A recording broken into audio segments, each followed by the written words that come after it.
네, 하나님 말씀 보겠습니다. 사도행전 18장 말씀입니다. 신약성경 218쪽 사도행전 18장 5절부터 11절 저와 성도님들이 한 절씩 오늘은 교독을 하고 11절은 다 함께 읽겠습니다. 제가 먼저 읽습니다.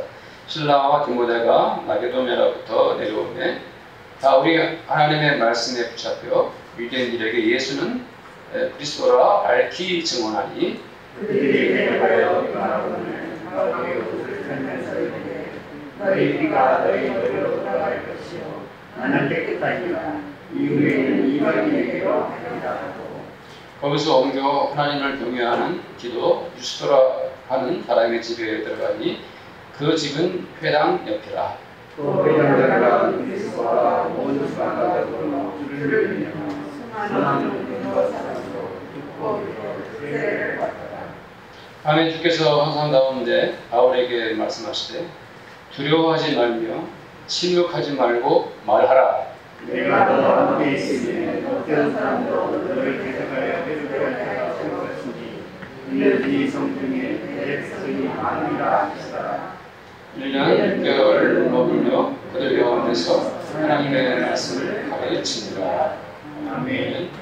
밝고 환한 성도님들의 모습 보기에 참 좋습니다. 세상이 참 이렇다 하고 그 마음이 이렇게도 될 수 있구나 하는 생각이 들지요. 일본의 전 아베 총리가 한 시민이 쏜 총탄에 맞고 숨졌다는 뉴스를 듣고 온 세계가 깜짝 놀랐습니다. 전 세계에 이름을 떨쳤던 사람도 아무런 예고도 없이 준비도 없이 그렇게 세상을 떠날 수 있구나 하고 생각이 들었죠. 사람은 누구나 이 세상에서 한번 태어나서 살다가 또 나그네처럼 갑니다. 그러나 어떤 사람은 예수를 믿고 이렇게 구원을 받고 영생을 누릴 수 있지만 또 어떤 사람들은 끝내는 예수를 믿지 않고 복음을 듣지 않음으로 해서 우리가 가는 영원한 영생복락을 이룰 수 없다는 것 참으로 안타까운 일이죠. 우리가 이렇게 하나님의 아들딸들이 되어서 영원한 천국 백성으로 살아간다는 것 참으로 감사한 일입니다. 오늘 말씀은 사도행전 18장인데요. 그 배경이 고린도라는 도시를 배경으로 하고 있습니다. 바울이 고린도에서 유대인들에게 예수님에 대한 복음을 전했습니다. 당시 이제 고린도에는 유대인들이 많이 살고 있었습니다. 그리고 유대인들은 고린도뿐만 아니라 여러 아시아 지역에서 살고 있었지만 특별히 고린도에도 회당을 유대인들이 지어놓고 거기서 구약의 율법 말씀을 낭독하고 또 말씀을 강론하는 것을 듣기도 하고 이렇게 고린도에도 유대인들이 많이 살고 있었습니다. 그래서 바울이 바로 그 유대인들에게 예수 복음을 전한 것입니다. 그렇지만 바울이 그 복음을 전했을 때 유대인들의 반응이 어땠나요? 유대인들의 반응이 어땠습니까? 먼저 우리가 5절 말씀을 읽어볼까요? 5절 말씀 시작. 하나님의 말씀에 붙잡혀 유대인들에게 예수는 그리스도라 밝히 증언하니. 자, 바울이 복음을 전할 때 하나님의 말씀에 붙잡혔다 그랬죠? 하나님의 말씀에 붙잡혔다 이것은 바울이 오직 말씀에 집중해서 복음에만 전념하면서 오직 복음만을 전했다 이런 의미입니다. 그래서 바울이 하나님의 말씀에 붙잡혀서 유대인들에게 또 무엇을 증언했죠? 예수는 그리스도라 밝히 증언했다 했습니다. 그것을 감추거나 돌려서 말하거나 달리 말하지 않고 예수 그리스도가 누구라고요? 그리스도라고 선명하고 분명하게 정확하게 유대인들에게 바로 예수님을 증언했어요. 그러니까 그 선명하고 또렷한 이 바울이 전했던 이 복음, 그러면 바울이 전했던 이 복음에는 허점이 안 보여요. 예, 결점을 찾아낼 수가 없습니다. 왜요? 말씀에 전념해서 말씀에 붙잡혀서 오직 복음을 전하고 있고 또 예수 그리스도가 예수님이 그리스도라고 분명하고 선명하게 전했기 때문에 바울은 너무나 적극적으로 이렇게 복음을 유대인들에게 외치고 있습니다. 그러니까 거기에 어떤 빈틈이 없죠. 바울이 정말 집중해서 유대인들에게 복음을 전했습니다. 아까 그 질문. 그렇지만 유대인들의 그 태도가 어땠죠? 그 복음을 듣고 나서 유대인들은 어떠한 반응을 보였습니까? 그들이 대적하여 비방하거늘. 그래서 대적하다는 것은 무슨 의미입니까? 공격적으로 반대를 했다는 거예요. 적극적으로 대들었다는 것입니다. 유대인들이 바울이 복음을 전하자 그 복음 전하는 것을 방해를 하고 회방을 놓고 있는 것입니다. 대적했다는 말이 바로 그런 의미입니다. 바울에게 절대로 예수 전하지 말라 라고 그들이 몰려들어서 바울에게 복음 못 전하도록 이렇게 덤벼들고 있는 그런 상황인 것입니다. 또 비방했다고 했죠. 비방했다는 것은 유대인들이 바울을 향해서 집중적으로 욕을 하고 비난을 했다는 것입니다.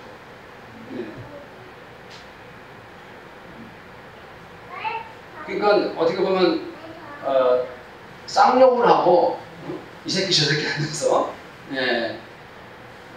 너 바울 이 새끼 전하지 말아라 이런 식으로 막 대는 거예요. 이런 상황이에요.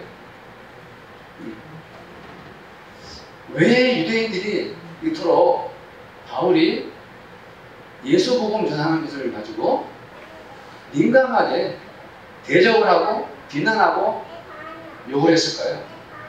왜 복음 전하는 것을 회방했을까요? 그것은 원인은 예수님께 있습니다. 예수님께서 생전에 이 땅에 오셔가지고 예수님께서 하신 그 말씀들이 바로 유대인들의 마음을 화나게 만들고 분노케 만들었죠. 즉 예수님은 말씀하시기를 하늘에 계신 하나님의 아버지가 나를 보내서 나는 여기에 왔다. 나는 하나님 아버지의 아들이다. 뿐만 아니라 창조주 하나님처럼 나는 세상을 만들었고 하나님 아버지와 나는 동등한 권위를 가지고 있다. 이렇게 예수님께서 일관되게 유대인들에게 계속 하나님 말씀을 전하니까 그들이 화를 낼 수밖에 없죠. 왜요? 인간 예수가 감히 하나님을 모독한다, 신성을 모독한다고 생각합니다. 그러니까 지금 여기 고린도에서도 바울이 예수 복음을 전하니까 유대인들이 바울을 향해서 뭡니까? 대적하고 비난하는 거예요. 그러니까 유대인들은 예수뿐만 아니라 예수를 따르던 사도들, 제자들, 예수를 믿던 모든 사람들에게 마치 전쟁터에서 군사들이 총칼을 들고 전투를 벌이듯이 사생결단으로 복음 전하는 것을 막고 있는 거예요. 바로 그런 상황에 바울이 직면하고 있는 것입니다. 생각해 보십시오. 사실 바울이 참 좋은 사람 아닙니까? 성품도 인격도 삶도 그리고 그가 전하고자 했던 예수님도 어떤 분이십니까? 바울은 그저 최선을 다해서 복음을 전했습니다. 마음을 다해서 정말 유대인들에게 예수님을 전한 것입니다. 그런데 막상 돌아온 것은 무엇이었습니까? 반대와 비방뿐이었습니다.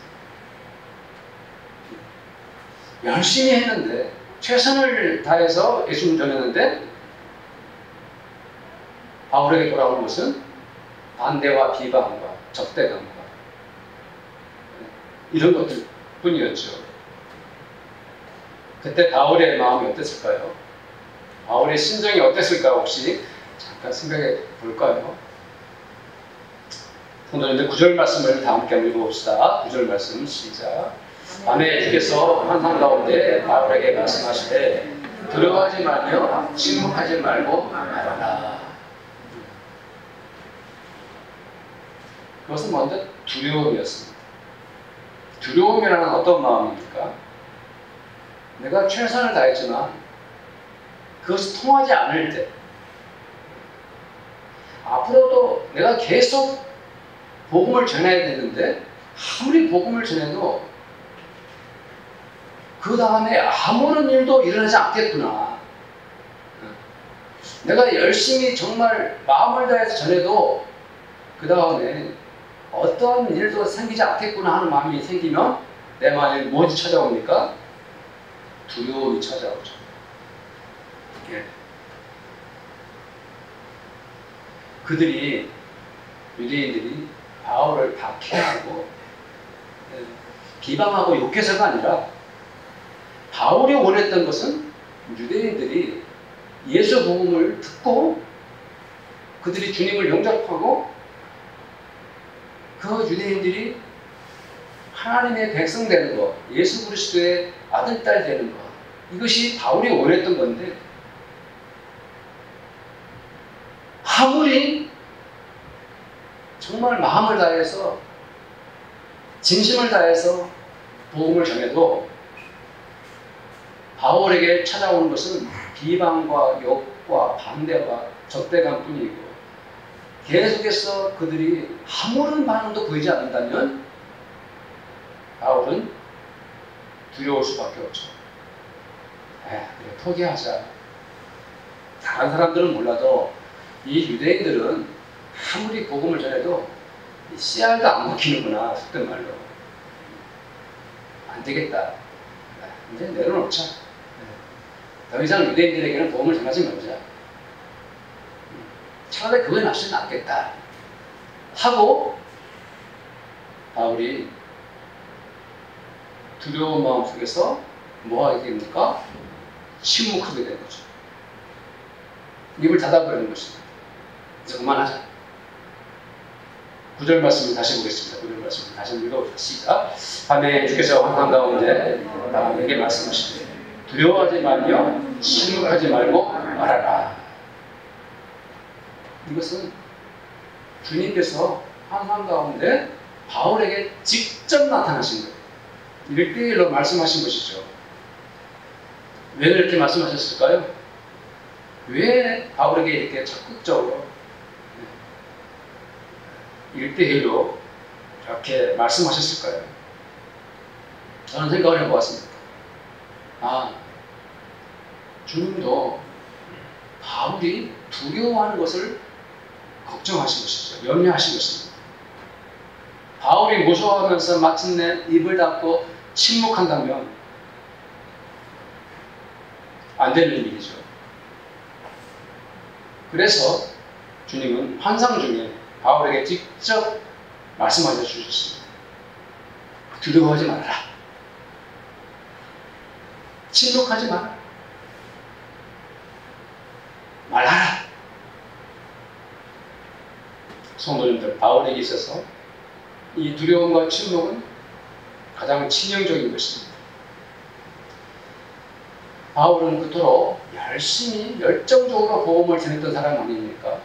그래서 여러 도시들을 돌면서 교회를 세웠고 또 수많은 사람들을 전도하고 영혼을 구원하고 했던 사람이 바울입니다. 고린도후서 11장에 보면은 바울이 고린도 성도들에게 하소연하면서 자기와 사도들이 겪었던 숱한 고난에 대해서 이렇게 말을 합니다. 옥에 갇히기도 더 많이 하고 매도 수없이 맞았습니다. 여러 번 죽을 뻔했습니다. 유대인들에게는 40에 하나 빠진 매를 5번이나 맞았습니다.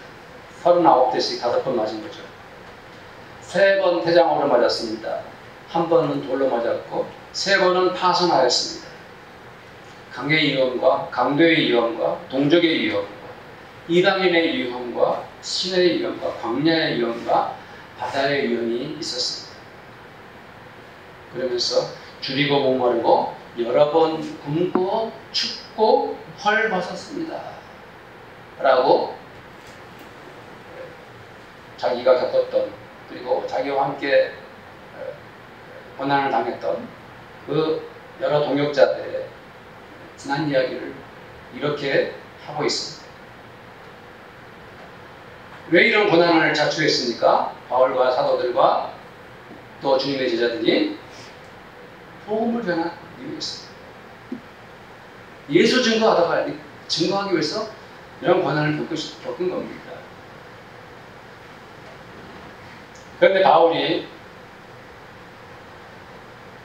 이 고린도에 와서 복음을 전하다가 두려움 때문에 침묵하고 입을 닫아버린다면 어떻게 되겠습니까? 그것은 선교가 중단되는 것입니다. 복음이 멈추는 것입니다. 그것은 하나님 나라가 온 세상 끝까지 확장되기를 원하셨던 주님의 그 계획과 비전 속에 앞으로 엄청난 차질이 생기는 것입니다. 그럴 때 주님 바울에게 결정적인 말씀을 하셨습니다.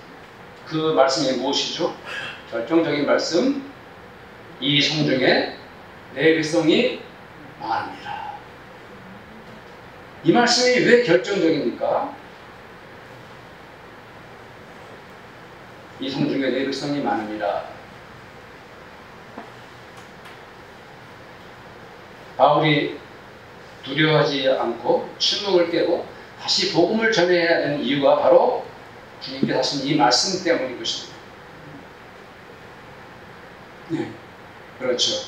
고린도에는 아직 예수를 안 믿지만 장차 예수를 믿고 우리 주님의 아들, 딸들이 되고 하나님의 거룩한 백성이 될 사람들이 수없이 많았던 것입니다.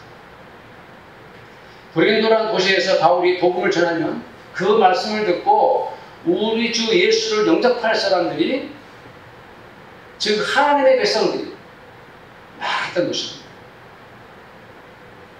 성도님들, 주님의 마음을 알겠습니까? 주님께서 왜 이 말씀을 하셨는지 알겠습니까? 바울아, 너 두려워하지 말고 침묵하지 말고 복음을 전하라.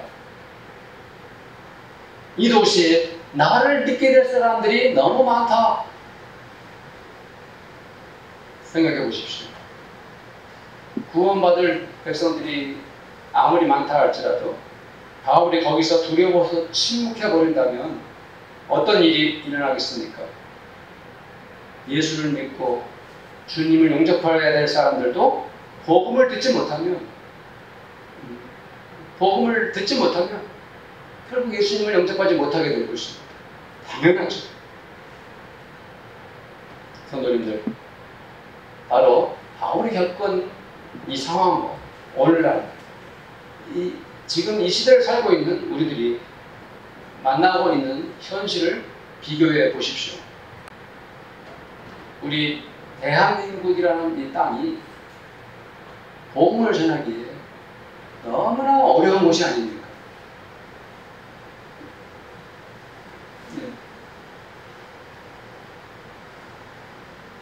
예수를 믿고 교회를 다니고 하나님의 자녀가 되었지만 우리가 이 땅에 살고 있는 이 땅의 국민들에게 예수 믿으십시오라고 복음 전하기가 너무나 힘들어진 곳이 우리 대한민국입니다. 왜 그렇죠? 이 시대의 사람들은 지금 맹목적으로 교회를 대적합니다.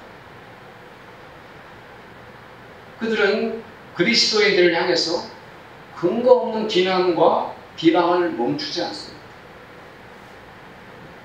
도에 넘치는 그런 비난과 요구를 여전히 퍼붓고 있습니다.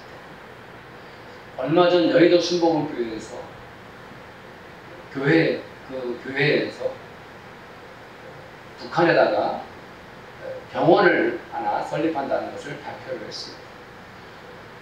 그래서 이거 참 좋은 일이다 싶어가지고 기사를 읽었는데 댓글이 막 있더라고요. 웬 댓글이 이렇게 많아 하고 댓글을 읽어봤더니 그 댓글의 내용들이 무슨 내용들이냐면은 괜히 읽었다 싶지만은 순복음교회가 빨갱이냐? 왜 북한에다가 병원을 짓느냐는 거예요. 국내에도 가난하고 병 고칠 사람들 많은데 북한에다가 왜 병원을 짓느냐? 이걸 퍼붓는 거예요. 그 돈에 그 아까운 돈을 남한의 병원을 짓고 남한 사람을 살리는 데 써야지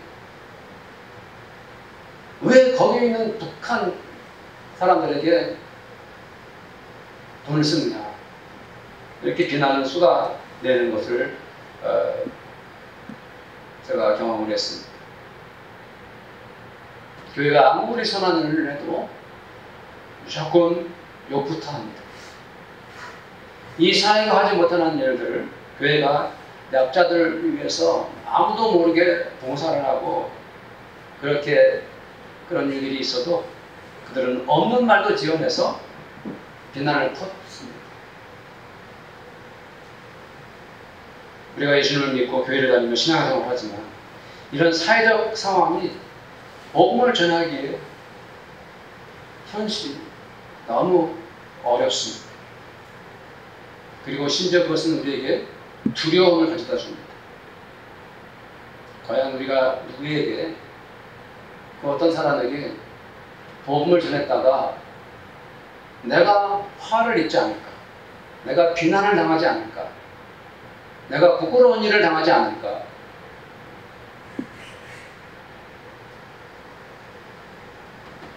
수많은 기독교인들이 이제 복음 전하는 것을 겁을 내고 마침내 침묵하고 입을 닫고 살아갑니다. 사람들에게는 공개적으로 말을 못하지만 이제는 차라리 전도하지 않고 사는 것이 이상한 것이 하나도 없고요. 오히려 전도하지 않고 입을 닫고 그냥 내 개인 신앙생활을 하는 걸로 충분하다고 생각하고 오히려 거기에서 평안을 누리기도 합니다. 복음을 전하지 않아도요. 이제는 이상하지 않는 시대에 우리가 살고 있습니다.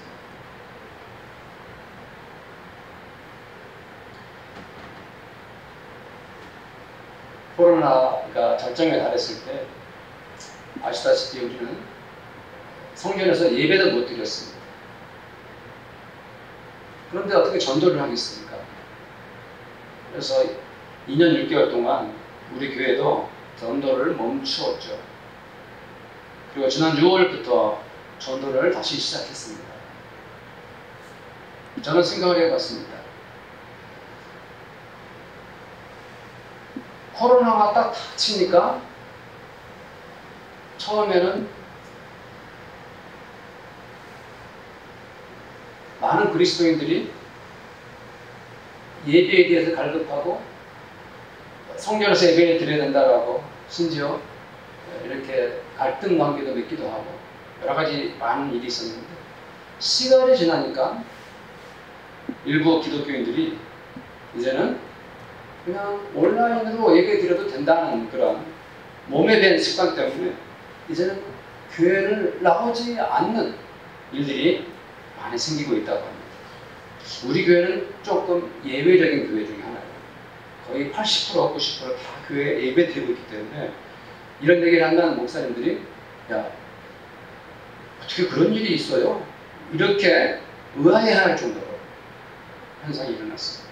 그런데 예배의 문제가 아니라 저는 전도에 관해서 말씀을 드리고 싶은 것은 뭐냐 하면 코로나가 닥치면 전도 못하는 것은 당연시된 거죠. 네. 다 마스크 쓰고 다니는데 가서 누구에게 전도를 한다는 것이 엄두도 못 냈죠.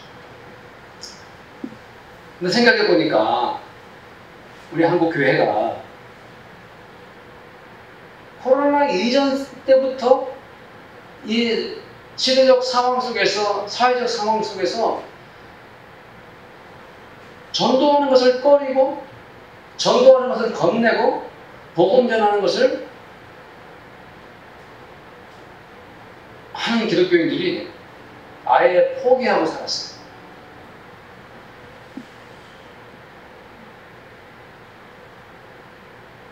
안타깝다 생각이 듭니다. 주님은 바울에게 말씀하시고 우리에게도 말씀하십니다. 두려워하지 말고 복음을 전하라. 침묵하지 말고 복음을 전하라.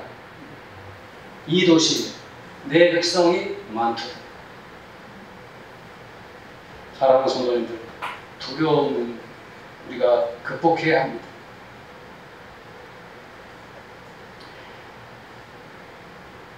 솔직히 저도 그렇고 우리 성도님들도 그렇고 전도를 하는 것이 어렵고 두려운 것이 현실입니다. 쉬운 일이 아니고 실제로 두려운 것이 사실입니다. 그렇기 때문에 우리가 전도 못하고 있는 거죠. 그러나 그 두려움을 넘어서야 합니다. 그 두려움을 이겨내야 합니다. 그 두려움을 극복해야 합니다. 왜 우리는 두려워하지 않고 복음을 전해야 합니까? 생각해 보세요. 우리가 복음 하지만 우리가 복음을 전한다 하지만 사실은 누구를 전하는 것입니까? 예수님을 전하는 것입니다. 우리 주 예수가 어떤 분이십니까? 우리가 세상 사람들 앞에서 예수님을 전하는 것이 그게 그렇게 두려운 일이고 부끄러운 일이고 하지 못할 일이고 염려할 일입니까? 우리 주님은 지금도 살아계셔서 우리와 함께 계십니다. 우리 주님은 창조주 하나님 아버지께서 세상을 구원하시고자 이 땅에 인간의 몸을 입고 오신 하나님 아버지의 독생하신 외아들 우리 주 예수님이십니다. 우리 주님께서 사람의 몸을 입고 이 땅에 오셔가지고 아무 죄도 없이 인간과 함께 지내시면서 그들을 사랑하셨고 전능하신 하나님 아버지의 권세와 동일한 능력으로 병든 자들을 고쳐주셨고 죽은 자를 살려주셨습니다. 마침내 십자가에 돌아가시면서 인간의 죄를 대신해서 숨을 거두시고 사흘 만에 부활하셨습니다. 죄와 사망의 권세를 이기시고 부활하셔서 지금은 하나님 아버지의 우편에 계신 분이십니다. 그 우리 주님이 이 땅에 다시 오실 때, 재림하실 때 하나님의 자녀들을 영원히 구원해 주실 것입니다.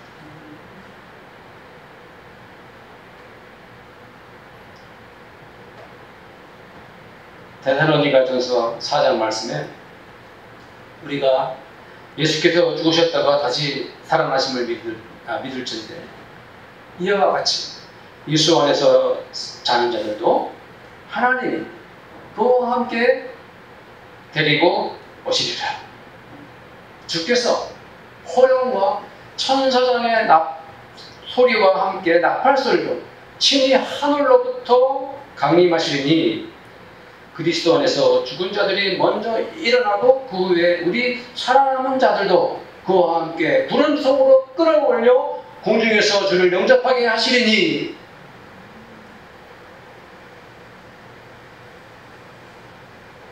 우리가 주와 함께 항상 있습니다. 예수님을 전하지 않겠습니까? 우리가 무엇이 무서워서 예수 복음을 전하지 못합니까?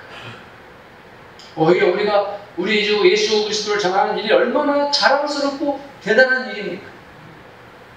얼마나 기쁜 일이고 얼마나 놀라운 일입니까? 사람을 살리고 인간을 구원할 예수를 믿으라고 당하는 것이 왜 부끄럽겠습니까? 우리 주님은 우리들에게 생명의 말씀을 전하셨습니다. 우리 주님의 입에서 나오는 말씀들은 구원의 말씀들이고 인간을 살리는 복음이었습니다. 바로 이 예수를 전하는 것, 예수 복음을 전하는 것, 두려워할 수 없는 일입니다. 예수 안에 생명이 있고 예수 안에 구원이 있습니다. 두려워하지 마십시오. 침묵하지 마십시오. 입을 열어서 예수 복음을 전해야 합니다.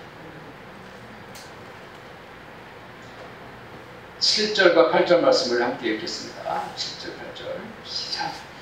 거기서 오며 하나님을 경외하는 지도 유수도라는 사람의 집에 들어가니 그 집은 회당을 옆이라.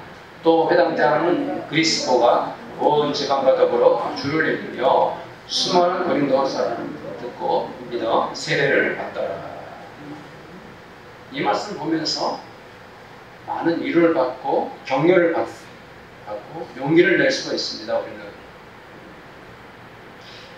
바울은 유대인들에게 복음을 전하다가 그렇게 대단히 실패한 것처럼 그렇게 고통을 겪었지만 여기에 회당장 그리스도라는 사람의 이름이 나오는데 회당장은 유대인들만이 될 수 있는 자격이 있어요. 그렇기 때문에 여기 회당장은 유대인입니다. 이 회당장 그리스도와 집안 식구들이 예수님을 영접했어요. 그리고 수많은 고린도 사람도 믿고 세례를 받더라 했어요.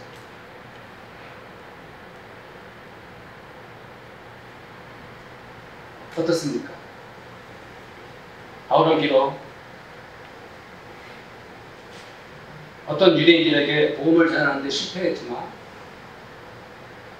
아주 적은 극소수라 할지라도 회당장 가족이 예수님을 영접했고 또 더군다나 수많은 고린도 사람들이 이방인이었지만 오히려 주님을 영접하게 되는 이 모습을 보면서 우리들도 마찬가지라고 생각을 합니다. 어떤 사람들은 우리가 아무리 열심히 복음을 전하고 간절히 진정을 다해서 복음을 전해도 끝내 마음을 닫고 등을 돌려버리고 예수를 믿지 않아서 정말 내 힘으로는 안 되는구나 이런 그런 분들도 있죠. 최선을 다하다 안 되면 어쩔 수가 없는 것입니다. 그러나 우리에겐 실패만 있는 건 아닙니다. 우리가 복음을 전하다 보면 예수를 증거하다 보면은 이렇게 구원받는 사람을 만날 수가 있고요. 언젠가는 그 사람이 주 앞에 돌아오는 놀라운 은혜를 우리가 경험할 수가 있는 것입니다.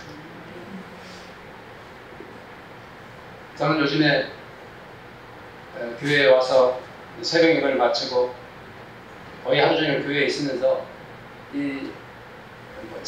책도 읽고 기도도 하고 이 동네를 왔다 갔다 하기도 하고 하는데 이 마을을 다니면서 생각을 해봅니다.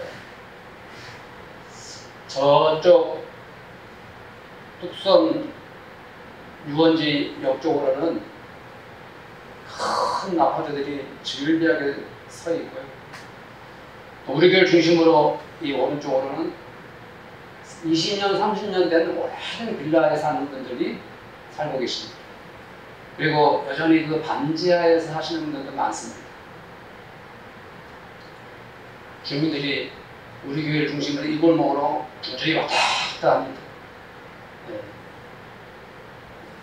유치원에 보내는 부모님, 젊은 부모님들도 있고 젊은 청년들도 많이 다니고 또 연세 드신 어르신들도 많이 다니고 TMG 주로 다니는 분들도 많이 계시고 이 자양동에 정말 많은 분들이 살고 계십니다. 그러면서 주님이 하신 말씀이 생각이 났습니다. 여기에, 이 마을에, 이 동네에 하나님의 백성이 많도다.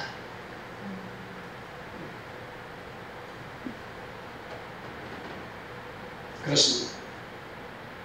저와 우리 성도님들이 두려워하지 않고 침묵하지 않고 우리 주 예수를 전하고 우리 주 예수 그리스도의 복음을 전하면 그 복음을 듣고 돌아올 그 동네 이 마을의 사람들이 많도다. 이런 마음과 믿음을 가지시길 저는 축복합니다. 예레미야서 20장에 보면은 말씀이 다 끝나갑니다. 정 목사가 또 20장 가지고 얼마나 오랫동안 끝나갑니다. 예레미야 20장에 보면은 예레미야가 하나님의 말씀을 자기 동족에게 전하지만 그를 둘러싼 모든 사람들이 예레미야를 비난하고 조롱을 합니다. 그러면서 예레미야 20장 보면은 예레미야가 이렇게 고백을 해. 내가 조롱거리가 되니 사람마다 종일토록 나를 조롱하나이다. 내가 말할 때마다 외치며 파멸과 멸망을 선포하기 때문에 제가 여호와의 그 말씀을 전하는 것 때문에 내가 종일토록 치욕과 모욕거리가 되고 있습니다. 하나님 말씀을 전해도 듣지도 않고 오히려 나를 욕하고 나의 모욕을 주는데 뭐하러 내가 하나님의 말씀을 전하겠습니까? 의미가 없고 해봤자 소용없는데 내가 다시는 여호와를 선포하지 않겠습니다. 하나님의 이름을 제가 이제는 말하지 않겠습니다.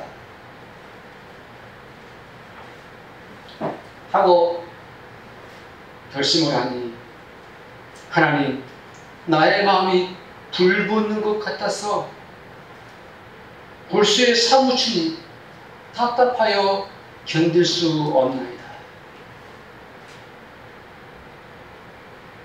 사랑하는 성도님들, 두려워하지 마십시오.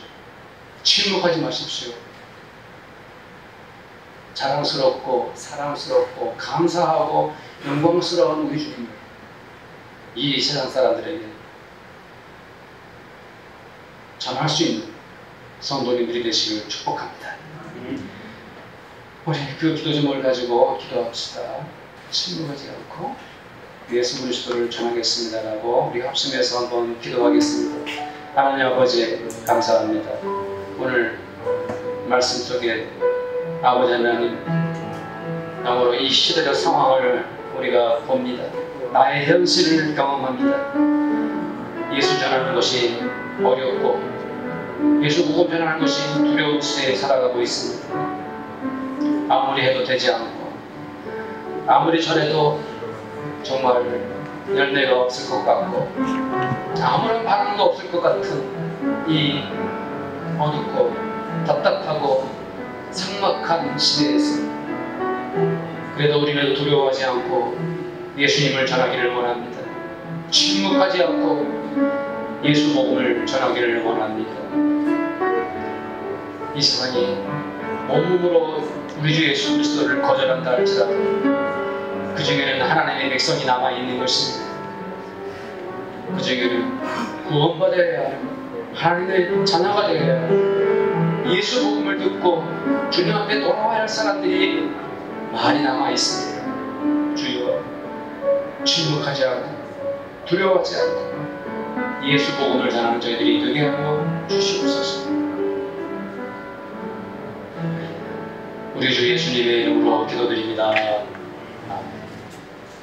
지금은 우리를 구원하신 우리 주 예수 그리스도의 은혜와 한 분밖에 안 계신 외아들을 이 세상을 구원코자